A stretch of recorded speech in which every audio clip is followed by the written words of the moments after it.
Hello friends, my kitchen my રેસિપીમાં આપનું સ્વાગત છે। આજે આપણે સેવ તુરિયાનું શાક બનાવતા શીખીશું। ટિફિનમાં કે બાળકોના લંચ બોક્સમાં આપી શકાય તેવું ટેસ્ટી એવું આ સેવ તુરિયાનું શાક આજે આપણે બનાવીશું। પાણીનો ઉપયોગ કર્યા વગર ફક્ત 10 મિનિટમાં આપણું શાક બનીને રેડી થશે। તો બધી ટ્રીક અને ટિપ્સ સાથે આજે આપણે સેવ તુરિયાનું શાક બનાવતા શીખીશું। આ રીતે બનાવેલું શાક ખાવામાં તો ટેસ્ટી લાગશે, સાથે સાથે ઝડપથી પણ બની જશે। જો રેસીપી સારી લાગે તો લાઈક અને શેર જરૂરથી કરજો। અને જો તમે મારી ચેનલ ઉપર નવા હોય અને મારી ચેનલને હજુ સબસ્ક્રાઈબ ન કરેલ હોય તો અત્યારે સબસ્ક્રાઈબ કરી બાજુનું બેલ બટન દબાવવાનું ભૂલશો નહીં, જેથી કરીને તમને મારા નવા વિડીયોનું નોટિફિકેશન મળતું રહે। તો ખૂબ જ સહેલાઈથી બની જતું અને એકદમ સ્વાદિષ્ટ એવું તુરિયાનું શાક બનાવવા માટે સૌપ્રથમ મેં અહીંયા 2 ફ્રેશ તુરિયા લીધા છે। તેની છાલને પહેલાં આપણે દૂર કરી લેશું।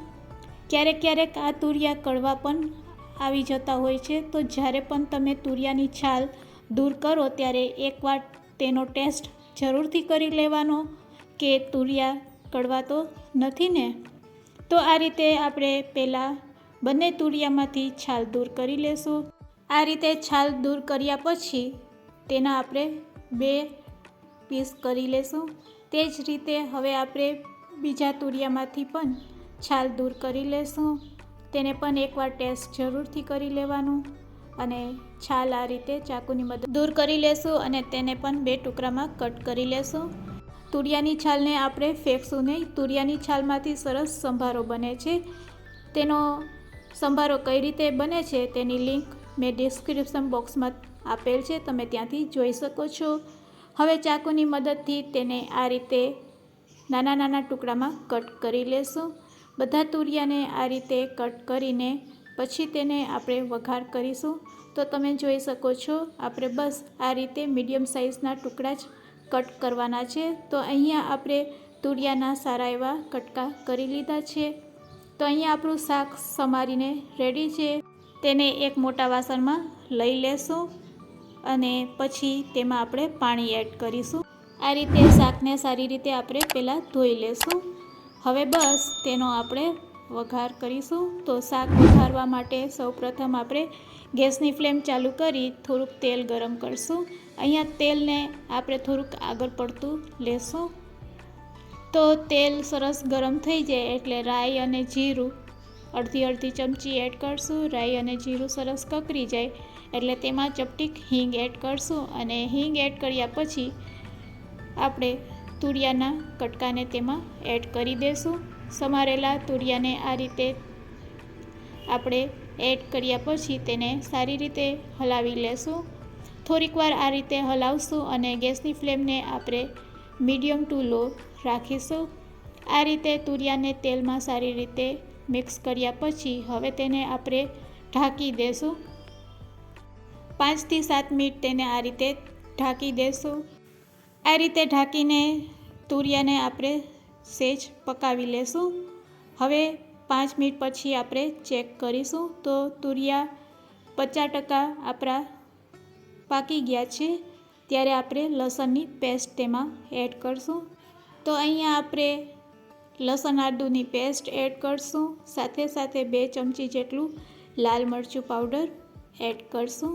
લાલ મરચું પાવડર એડ કર્યા પછી હવે તેમાં અડધી ચમચી જેટલું કાશ્મીરી મરચું પણ એડ કરી દેશું અને 1 ચમચી ધાણા જીરું પાવડર અને અડધી ચમચી જેટલી હળદર એડ કરશું। સ્વાદ અનુસાર મીઠું એડ કરી દેશું। બધી વસ્તુને મસાલાને તુરિયા સાથે સારી રીતે મિક્સ કરી લેશું। આ રીતે મિક્સ કર્યા પછી હવે ફરીથી આપણે તેને ઢાંકી દેશું અને તેને તેલમાં ચડવા દેશું। તો આ રીતે તમે શાકને વઘારશો તો તમારે બિલકુલ પાણીની જરૂર નહીં પડશે અને તમારું તુરિયાનું શાક 10 મિનિટમાં બનીને રેડી થઈ જશે।